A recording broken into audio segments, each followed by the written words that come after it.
Dieu d'Abraham, Dieu d'Isaac, Dieu de Jacob, notre Dieu, tu nous as créés à ton image selon ta ressemblance pour dominer et pour assujettir la terre et tout ce qu'elle contient. Seigneur, je déclare que le royaume de Dieu s'exprime pleinement à travers chaque esprit, chaque âme et chaque corps dans cette salle.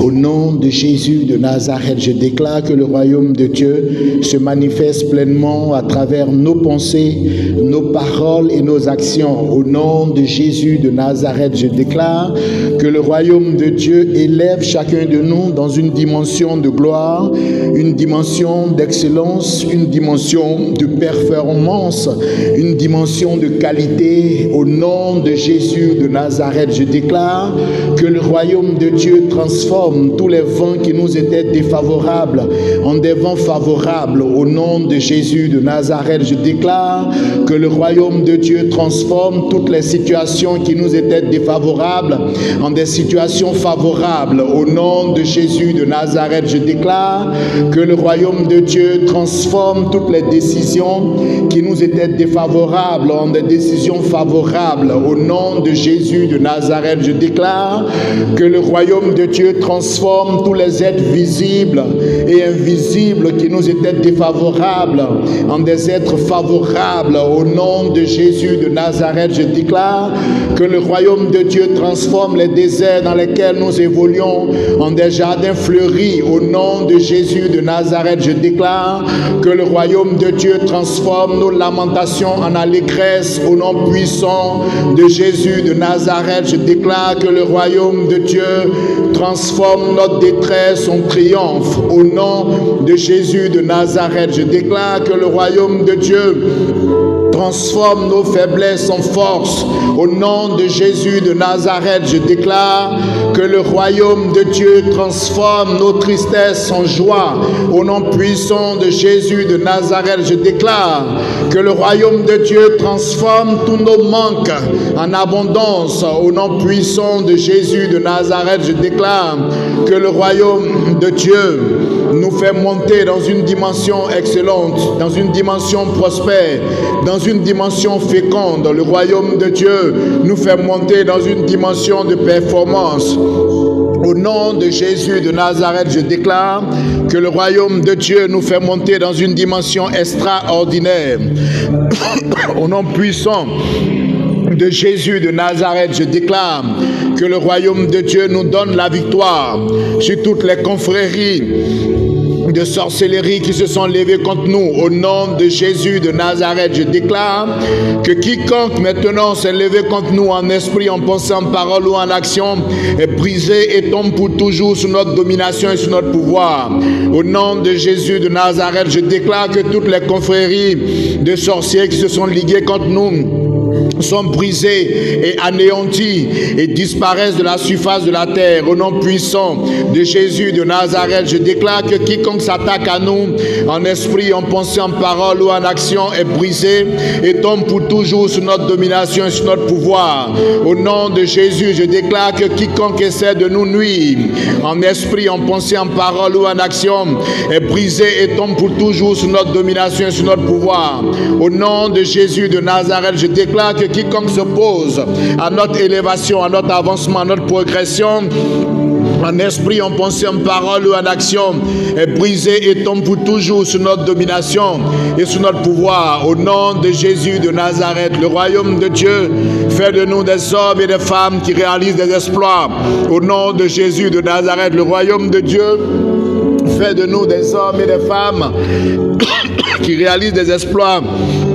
Au nom de Jésus de Nazareth, le royaume de Dieu fait de nous des hommes et des femmes qui réalisent des exploits. Au nom de Jésus de Nazareth, le royaume de Dieu s'exprime et se manifeste à travers chacun de nous. Au nom de Jésus de Nazareth, merci Seigneur pour ton royaume qui est présent.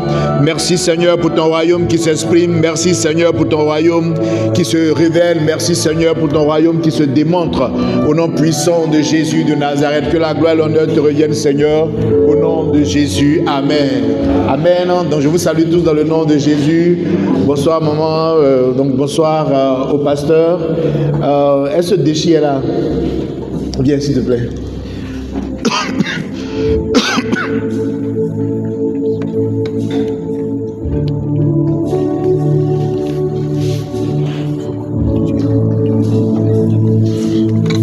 vous salue tous dans le nom de Jésus. Alors ce soir, nous allons parler d'un thème important. C'est un thème que j'affectionne particulièrement. Le thème, c'est les compagnons de service, n'est-ce pas? J'ai posé la question au dictionnaire de savoir c'était quoi un compagnon. Le dictionnaire nous a dit que le compagnon, c'est un être avec lequel on partage la vie. Donc, les compagnons de service, ce sont des êtres avec lesquels nous qui sommes enfants de Dieu, en fait, nous partageons la vie. Donc, qui sont ces compagnons de service? J'ai voulu parler d'eux ce soir parce qu'ils sont très réels. J'ai voulu parler d'eux ce soir parce qu'ils sont très présents, bien qu'ils ne soient pas visibles à l'œil nu. J'ai voulu parler d'eux ce soir parce qu'ils font partie de la réalité de la vie spirituelle. Si vous fonctionnez, si vous évoluez sans être conscient qu'ils sont là, sans être conscient qu'ils jouent un rôle, il y a des niveaux que vous ne pourrez pas atteindre dans la vie spirituelle. Donc, il y a des niveaux que vous ne pourrez pas atteindre dans la vie spirituelle. Donc, ce sont des compagnons qui sont au service de Dieu. Et ce sont des compagnons qui sont aussi au service des fils de Dieu. Donc, ils sont au service de Dieu. Donc, ils font partie du règne de Dieu. Et bien entendu, vous ne pouvez pas avoir un mandat de domination et d'assujettissement sur la terre sans les avoir dans votre vie. Quand vous avez un mandat de domination et d'assujettissement, vous avez forcément besoin d'avoir des êtres comme ça dans votre vie. Sinon, vous ne pourrez pas en fait.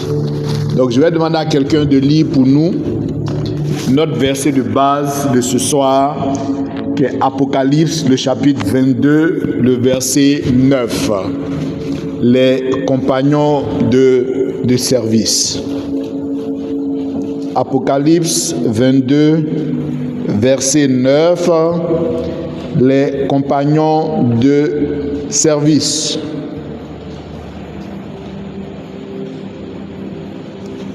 Apocalypse 22, verset 9. Les compagnons de service. Apocalypse 22, verset 9. Mais il me dit, garde-toi de le faire. Je suis ton compagnon. Garde-toi. Alors, est-ce qu'on peut commencer au verset 8? C'est moi, Jean, qui ai entendu et vu ces choses. Et quand j'ai entendu et vu, j'ai tombé aux pieds de l'ange qui me les montrait pour l'adorer. Mais il me dit, garde-toi de le faire. Je suis ton compagnon de service et celui de tes frères les prophètes et de ceux qui gardent les paroles de ce livre. Adore Dieu. Amen. Donc, Jean, il rencontre un ange, et par rapport à la dimension de l'ange, parce que je vous ai dit que le royaume de Dieu, c'est un royaume d'excellence. Donc, le royaume de Dieu, c'est la qualité, le royaume de Dieu, c'est la beauté, le royaume de Dieu, c'est l'éclat, le royaume de Dieu, c'est la force, le royaume de Dieu, c'est la puissance. Donc, quand vous rencontrez des êtres qui sont l'émanation du royaume de Dieu, effectivement, vous êtes bluffé en fait. Donc, Jean, il voit l'être et il voit que c'est un être adorable. Parce que tout ce qui vient du royaume de Dieu est adorable.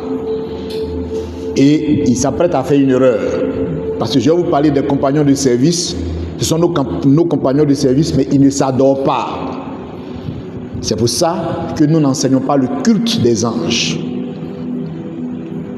Voilà. Donc ce sont des compagnons qui connaissent leur place, qui connaissent notre place et qui savent clairement qu'on ne doit pas faire leur culte.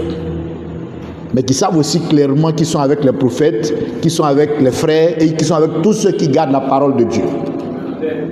Donc ils connaissent bien leur rôle, ils connaissent leur position, mais ils savent qu'ils ne doivent pas être adorés. Donc Jean, quand il voit l'être, il voit que l'être est tellement exceptionnel, l'être est tellement extraordinaire. Donc son réflexe, tout de suite, c'est de se mettre à l'adorer. Donc l'ange le recadre maintenant pour dire non, garde-toi de m'adorer. Je ne suis pas ton maître. C'est Dieu qui est ton maître. C'est lui qui doit être adoré. Mais moi, je suis ton compagnon de service. Donc moi, je suis là pour t'accompagner dans ton travail. Je suis là pour t'accompagner dans l'œuvre que Dieu t'a confiée. Je suis là pour t'accompagner dans la mission de prédication que le Seigneur t'a confiée. Je suis là pour t'accompagner dans les responsabilités spirituelles que le Seigneur t'a confiées. Je suis là pour t'accompagner dans les défis que tu as dans la vie de tous les jours. Je suis là pour t'accompagner, pour faire face, n'est-ce pas, aux attaques auxquelles tu es confronté. Donc, je suis à côté de toi. C'est vrai que je travaille avec toi. Je te sers et tout. C'est vrai que j'ai un aspect glorieux. Dieu a ouvert ton esprit.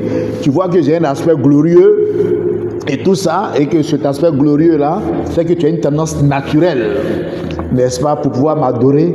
Mais adore plutôt Dieu, parce que moi je suis ton compagnon, mais je ne suis pas toi seul ton compagnon. Je suis aussi le compagnon de tes frères, je suis le compagnon des prophètes, et puis je suis le compagnon de tous ceux qui gardent cette parole-là. Je suis leur compagnon de service. Amen. C'est très important que votre esprit s'ouvre sur ça. Parce que je vois beaucoup de personnes qui ne percutent pas parce qu'ils ont l'impression qu'ils sont seuls. Je vois beaucoup de personnes, non, tu sais, Booster, oui, je veux faire, mais je n'ai pas de soutien.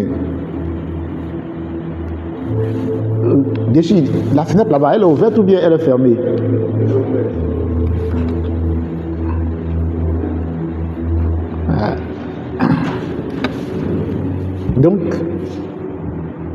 Donc c'est pour ça que, comme je n'ai pas de soutien, c'est pour ça que je ne fais rien. Mais le jour qu'on me soutient, si l'église me soutient, tu vas voir, je vais reprendre le programme. J'ai fait le programme depuis, l'église ne me soutient pas. Donc j'ai vu beaucoup de personnes démarrer les programmes et puis abandonner les programmes parce qu'ils estimaient qu'ils n'étaient pas soutenus. Ceux qui n'ont pas la notion des compagnons de service, ils tombent dans ce piège-là. Ils regardent autour d'eux, comme il n'y a personne, ils estiment qu'ils ne sont pas soutenus. Mais quand tu as bien compris le principe des compagnons de service, tu te lèves, tu es seul. Mais tu fonces comme si vous étiez des milliers. Et en réalité, vous êtes des milliers. Sauf que l'autre partie n'est pas visible. Alléluia. Mais après, comme vous êtes des milliers, après ceux qui ne voulaient pas te suivre là ou te soutenir, et tous finissent par te suivre en fait. Mais tout est dans l'élément de départ. Et donc, si tous ceux qui savent qu'ils ont des compagnons de service avancent plus vite que ceux qui cherchent des supports humains extérieurs avant de foncer, ceux-là n'avancent pas beaucoup. Parce que les supports humains extérieurs, pour les avoir, c'est pas facile, hein? Les compagnons de service, pour les avoir, c'est très facile. Eux, pour les avoir, c'est très très facile. Donc c'est pour ça qu'il faut qu'on parle d'eux. Il ne faut pas qu'on les laisse dans l'anonymat. On parle beaucoup des démons et tout ça, qui sont les compagnons de service, de ceux qui sont au service du diable et du mal. Mais on ne parle pas des compagnons de service qui sont l'émanation du royaume de Dieu. Donc, nos compagnons de service, ce sont les anges. Jean a eu la révélation de l'ange. Il était tellement épaté par la statue de l'ange qu'il a voulu l'adorer.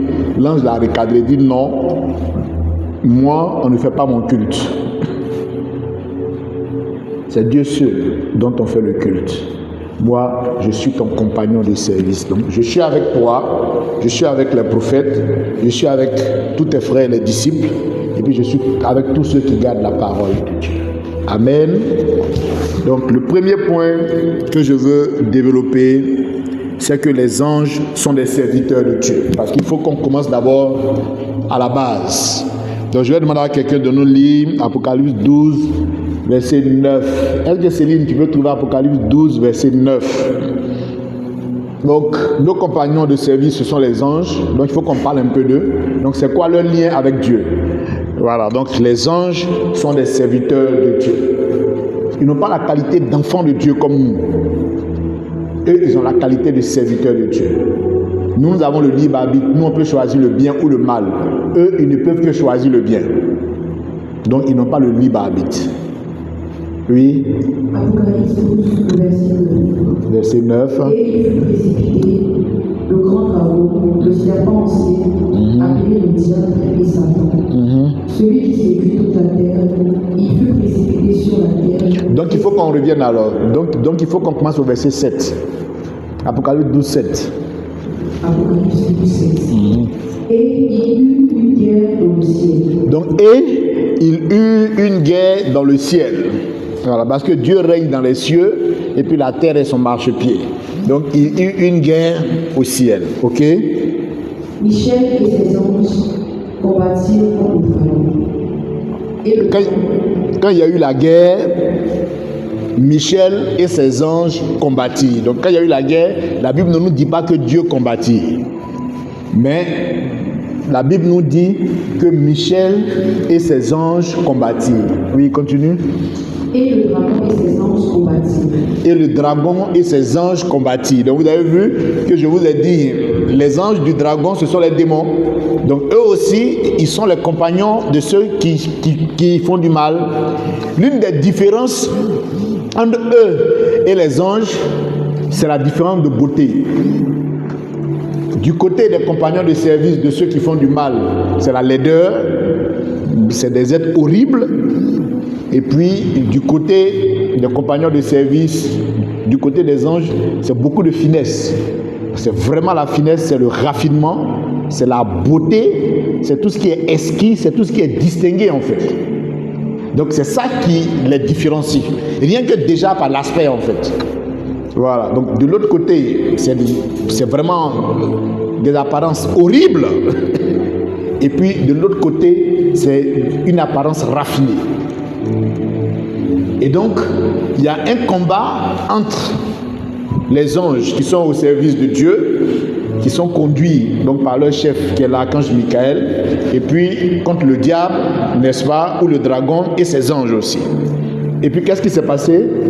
Mais ils ne furent pas les plus forts. Mais ils ne furent pas les plus forts. Et qu'est-ce qui s'est passé? Et leur place ne fut plus trouvée dans le ciel. Et leur place ne fut plus trouvée dans le ciel. Donc, il y a un combat qui se déroule. Les forces de Dieu se mettent à combattre les forces du diable, les forces du dragon. Et la Bible dit que les forces du dragon ne furent pas les plus forts. Parce que je vous ai dit que quand vous voyez les anges là, vous êtes impressionné même par leur stature. Vous êtes impressionné par la qualité du reflet qu'ils ont. Donc, c'est vraiment des êtres puissants. Et donc, face à cela, des êtres des ténèbres, déformés, horribles, etc., qui viennent se battre, ils n'ont aucune chance. Donc, la Bible dit de manière très claire qu'ils ne fient pas les plus forts. Nous, on vous a dit que nous, on aime le royaume de Dieu, là, parce que nous, on aime les bonnes choses depuis longtemps. On ne peut pas laisser tout ce qui est exquis, qualité, pour aller nous mettre dans l'horreur. Non, non, non, non. On ne peut pas laisser ce qui est classe, tout ça, et puis on va aller se mettre dans la boue, dans ce qui est vilain et tout ça. Donc c'est pour ça que nous on suit le royaume de Dieu. On aime la qualité, on aime les bonnes choses depuis on est petit. Donc c'est pas maintenant qu'on va laisser pour aller se mettre dans l'horreur, pour aller se mettre avec des entités horribles qui ont des apparences que vous ne pouvez même pas, des apparences dignes de films d'horreur. Donc ce sont ces êtres-là qui ont essayé d'imposer l'horreur en fait au royaume de Dieu, au ciel. Donc il y a eu une bataille, c'est même pas Dieu qui s'est battu. C'est Michel et ses anges qui ont mené la guerre. Et quand ils ont gagné, donc ils ont fait précipiter maintenant le diable et ses anges. Ils ont été précipités, n'est-ce pas, sur la terre. Et donc, la bataille du ciel est une bataille qui s'est transposée sur la terre. Et donc, vous et moi, quand on dit Jésus, je t'accepte comme mon Seigneur et mon Sauveur personnel, vous dites nous, on fait le choix du royaume de Dieu. On fait le choix de la qualité de vie. On fait le choix de la vie de la lumière au détriment de la vie des ténèbres. Parce qu'au moins dans la lumière, je peux distinguer les couleurs. Dans les ténèbres, là, je ne distingue rien. Mais donc, j'allais faire quoi dans les ténèbres? Au moins, dans la lumière, je peux savoir que ça, c'est une fenêtre. Là-bas, c'est la lumière. Là-bas, c'est la porte. Mais dans les ténèbres, on passe le temps à se cogner la tête parce qu'on ne sait même pas où est la fenêtre, on ne sait même pas où est la porte. Donc, on va aller faire quoi là-bas? Donc, voilà pourquoi nous, on dit Jésus, nous, on t'accepte, nous, on veut te suivre. On veut être dans la lumière. Mais parce que quand Jésus s'est transfiguré, on dit qu'il brillait comme le soleil. Donc on dit c'est cette vie-là, nous on veut. On ne veut pas une vie de ténèbres, vie sombre. Donc à partir de ce moment-là, il y a des compagnons de service qui se positionnent. Donc ils sont d'abord au service de Dieu. Donc ce verset-là nous l'a démontré. Ils combattent pour Dieu. Et c'est eux qui se battent pour préserver le règne de Dieu. Et ils sont aussi au service de tous ceux qui gardent la parole de Dieu. Ils sont aussi au service de tous ceux qui sont au service de Dieu. Est-ce que vous voyez un peu? Voilà. Ils sont aussi au service de tous ceux qui sont au service de Dieu. Donc ce sont nos compagnons de service. Donc il n'y a pas de débat dessus. On ne doit pas pratiquer le culte des anges. Voilà. Je pense que beaucoup avaient peur qu'on aborde la question des anges pour dire ah mais il ne faut pas que les gens aillent adorer les anges. Donc le premier verset déjà nous a clarifié les choses. Donc il ne s'agit pas d'adorer les anges, mais il s'agit d'être conscient que vous n'êtes pas seul. Il s'agit d'être conscient que vous n'êtes pas seul. David Oyedepo, qui pour moi est le plus grand pasteur d'Afrique,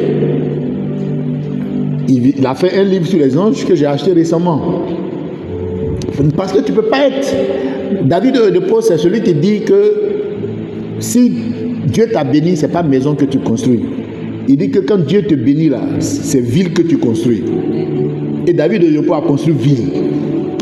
Donc c'est quelqu'un comme ça qui vient te parler des compagnons de service, qui écrit le livre dessus, pour que tu comprennes que si tu ne comprends pas que tu n'es pas seul, si tu n'as pas intégré qu'il y a des compagnons de lumière, des compagnons de gloire, de force et de puissance qui sont avec toi, qui t'accompagnent, il y a des niveaux que tu ne peux pas atteindre. Donc il est crédible. C'est un ouvrier éprouvé. C'est quelqu'un qui a fait ses preuves. Donc lui, il fait un livre pour parler des compagnons de service. Nous on ne fera pas de livre, on n'a pas fait de livre, mais au moins il faut qu'on ait une soirée d'excellence sur ces êtres merveilleux-là, sur ces êtres magnifiques qui sont toujours là, qui nous gardent, qui nous font du bien, mais qu'on ignore royalement. Il faut qu'on soit conscient de leur présence. Donc les anges sont des serviteurs de Dieu. Le deuxième point que je vais développer, c'est que les anges sont nos protecteurs. Daniel 10, verset 13. Donc, est-ce que Céline peut nous lire Daniel 10, verset 13? Les anges sont nos protecteurs. Daniel 10, verset 13. Le chef du royaume de Perse m'a résisté 21 jours. Ok. Mais voici, Michael, l'un des principaux chefs, est venu à mon secours. Ok. Et je suis demeuré là auprès des rois de Perse. Amen. Donc, notre frère Daniel, dans la Bible, il a jeûné 21 jours et dès le début de son jeûne, le Seigneur a fait venir l'archange Michael pour exaucer Daniel. Et sur le chemin de l'archange Michael, il y a une force des ténèbres qui s'est interposée pour ne pas que Daniel reçoive la bénédiction. Donc là encore, les anges sont rentrés en action. Donc l'archange Michael est venu. Lui, c'est vraiment le combat. Donc c'est lui qui est venu et puis c'est lui qui a décanté la situation. Donc nous sommes dans une vie spirituelle. Dans cette vie spirituelle-là, nous sommes à l'image de Dieu. Et comme on est des dieux, on ne peut pas être enfermé dans un carcan de bonté comme les anges. Les anges, eux, ils sont enfermés. Ils n'ont pas le choix. Leur seul choix, c'est le bien. Les démons, leur choix, c'est le mal. L'homme, comme lui, il est comme Dieu. Il peut choisir ce qu'il veut. quand il choisit le mal, voilà, ses compagnons de service viennent. Des êtres horribles. Voilà, parce que le mal est horrible. Maintenant, quand il choisit le bien, les compagnons de service viennent. Mais tous ceux qui acceptent Jésus comme leur Seigneur et Sauveur personnel, il y a des gens qui ont accepté le bien en fait. Parce que la Bible dit Jésus allait de lieu en lieu faisant du bien. Donc si vous choisissez sincèrement le Seigneur Jésus comme votre Seigneur et Sauveur personnel, votre Maître, si vous le suivez, c'est un choix vers le bien. Donc naturellement, les compagnons de service se positionnent. Et c'est des êtres qui combattent pour vous, c'est des êtres qui vous protègent. La Bible dit que l'ange de l'Éternel campe auprès de ceux qui le cherchent. Amen. Parce qu'une armée campe. Quand vous allez à Cocody, vous allez voir qu'il y a un camp militaire qui est non loin de la présidence. Quand vous allez aussi au plateau, vous allez voir qu'il y a une garde républicaine qui est là. Les militaires campent là. Ça dit camper, c'est avoir un camp. Donc quand on dit que l'ange de l'Éternel campe là, ça veut dire que les anges là, ils ont un camp. Il y a un camp militaire. On dit ils campent auprès. De sorte que s'il y a quelque chose, ils peuvent intervenir. C'est ça camper. Camper, c'est avoir un camp à côté. Donc on dit l'ange de l'Éternel campe, n'est-ce pas, auprès de ceux qui recherchent le Seigneur. Le troisième point, c'est que nos compagnons de service sont les plus nombreux. 2 Rois 6, versets 12 à 17. Ça, c'est un verset qui est très important. Donc, les anges sont nos compagnons de service. Les anges sont au service de Dieu. Les anges nous protègent. Et les anges sont les plus nombreux. 2 Rois 6, versets 12 à 17.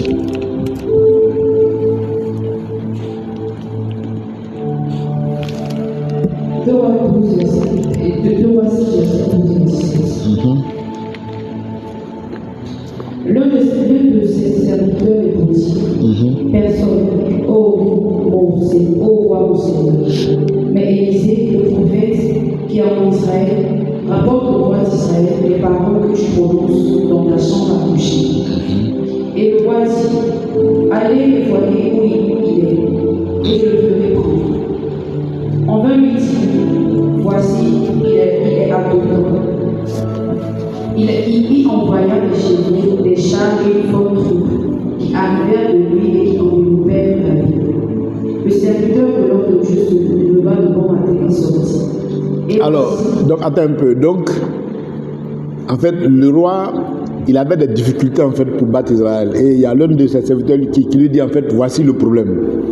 Le problème, c'est qu'il y a Élisée là-bas. Tout ce que tu dis dans ta chambre là, Élisée reçoit tout. Donc, tous nos plans, donc ça fait qu'il donne les informations et les gens anticipent. Donc, le problème, c'est Élisée. Si Élisée est neutralisé, c'est fini. On gagne la guerre. Donc, il envoie une forte armée qui vient envelopper. Donc, quand on dit envelopper là, qu'est-ce que envelopper signifie? On dit que la force est venue envelopper toute la ville. Est-ce que tu peux reprendre cette partie-là?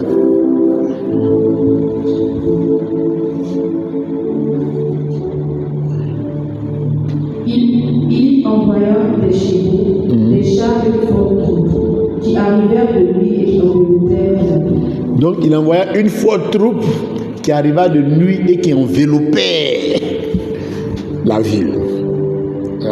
Donc enveloppé là, c'est-à-dire qu'on a pris la ville et puis on a mis la ville dans une enveloppe et puis on a fermé. C'est ça, envelopper la ville. Ça veut dire que alors, pour envelopper une ville, il faut une forte troupe, il faut que les gens soient nombreux. Si vous n'êtes pas nombreux, que vous êtes 500, vous ne pouvez pas envelopper une ville. Hein? Donc quand on dit qu'ils ont enveloppé la ville, ça veut dire qu'ils ont entouré la ville de sorte qu'aucune mouche ne puisse sortir de la ville. Donc ça veut dire qu'ils étaient très très nombreux. Donc est-ce qu'on peut lire la suite? Le serviteur de l'homme de Dieu se leva de bon matin et sortit. Et voici, 8 troupes entouraient la ville. Ok. Avec des chevaux et des chars. Avec des chevaux et des chars. Et le serviteur dit à l'homme de Dieu, Dieu. Et le serviteur dit à l'homme de Dieu, Ah, mon Seigneur, ah mon Seigneur, comment ferons-nous? il répondit, ne crains point, car ceux qui sont avec nous sont en plus grand nombre que ceux qui sont avec nous. Ok.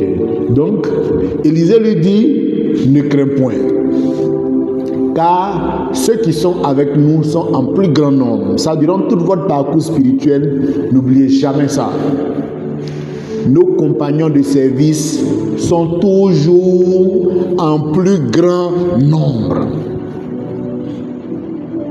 Donc l'armée adverse était un nombre pléthorique.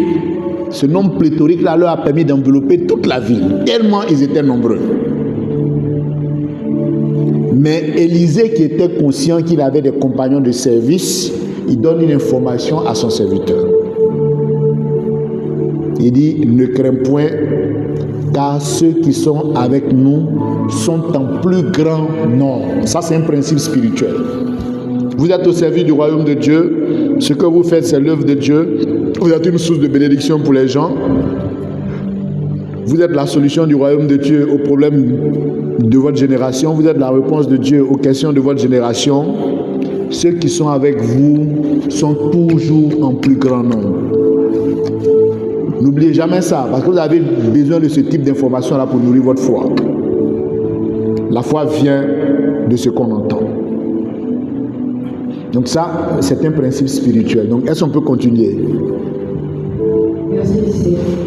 Élisée pria, il est dit, Éternel, ouvre ses yeux pour qu'il voie. Alors, donc Élisée pria et dit, Éternel, ouvre ses yeux pour qu'il voie. Ça veut dire quoi? Ça veut dire que les compagnons de service sont toujours là en plus grand nombre, mais ils ne sont pas visibles à l'œil nu. Donc, ce n'est pas parce qu'ils ne sont pas visibles à l'œil nu qu'ils ne sont pas présents. Ce n'est pas parce qu'ils ne sont pas visibles à l'œil nu qu'ils ne sont pas les plus nombreux. Donc, on ne les voyait pas, mais ils étaient déjà là. On ne les voyait pas, mais ils étaient les plus nombreux. Et Élisée, comme il était conscient qu'il fonctionnait avec les compagnons de service depuis longtemps, son esprit était suffisamment ouvert pour sentir leur présence et pour avoir la révélation de leur présence. Mais son serviteur n'avait pas un esprit exercé à ça. Donc Élisée a fait une prière pour que les yeux de son serviteur s'ouvrent, pour que son serviteur comprenne que ce qu'il est en train de dire est la vérité. Donc qu'est-ce que le serviteur a vu? Et l'Éternel ouvrit les yeux du serviteur qui vit la montagne pleine de chevaux et de chars de feu autour d'Élisée. Donc vos compagnons de service, ce n'est pas des êtres qui sont en train de dormir quelque part alors qu'on est en train de vous agresser. Non. Ce sont des êtres qui sont présents et qui sont autour de vous. Ils sont toujours en plus grand nombre et leur positionnement est toujours un positionnement circulaire autour de vous, en fait. Parce que Dieu ne peut pas créer des êtres pour les mettre sur la terre, pour leur donner une mission de domination et d'assujettissement, sans leur donner une force de coercition. Vous ne pouvez pas élire un président de la République pour lui donner un mandat sur 322 000 km² et puis il n'a pas une armée autour de lui. Ça ne se fait pas. Donc quand des êtres humains reçoivent de la part de leur créateur un mandat de domination et d'assujettissement d'un globe terrestre comme le nôtre, il met forcément des compagnons de service qui est l'armée qu'ils ont à leur disposition pour qu'ils arrivent effectivement à régner sur le périmètre, pour qu'ils arrivent effectivement à régner sur le territoire que le Seigneur les appelle à régner. Donc Élisée avait cette compréhension. Son serviteur ne l'avait pas. Il est important que chacun de nous puisse avoir cette compréhension ce soir. Il faut qu'on ait la compréhension d'Élisée. Oh, donc, C'est pour ça qu'Élisée était si performant. Or donc, c'est pour ça qu'Élisée était si puissant. Or donc, il y a un autre passage qu'on ne va pas lire, où Élisée était sur son lit de mort, il était vieux, le Seigneur était en train de le rappeler. Le roi est venu pleurer. Il dit, Élisée, toi seul, tu es plus que tous les chars d'Israël. Il dit, Élisée, toi seul. Il dit, toi seul, tu es plus que tous les chars d'Israël. Mais c'est le secret que je suis en train de vous donner, en fait.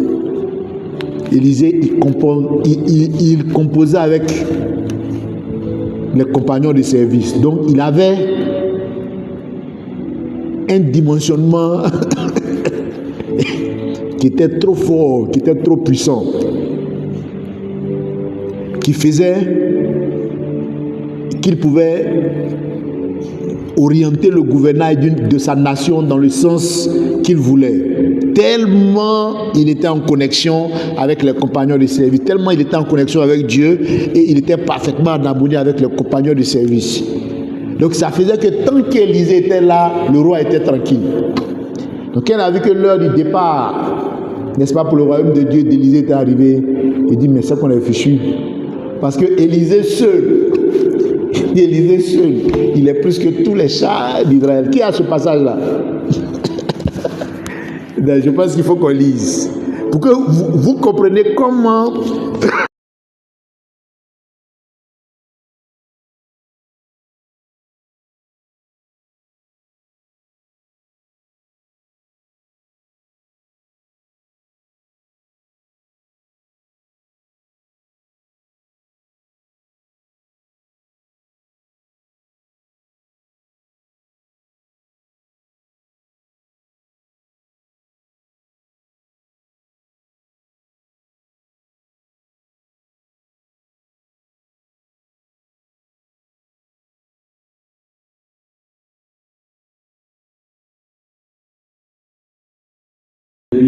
Joab, roi d'Israël, descendit vers lui. Donc c'est le roi même qui se déplace. Et pleura sur son visage et dit, mon père, char d'Israël et sa cavalerie.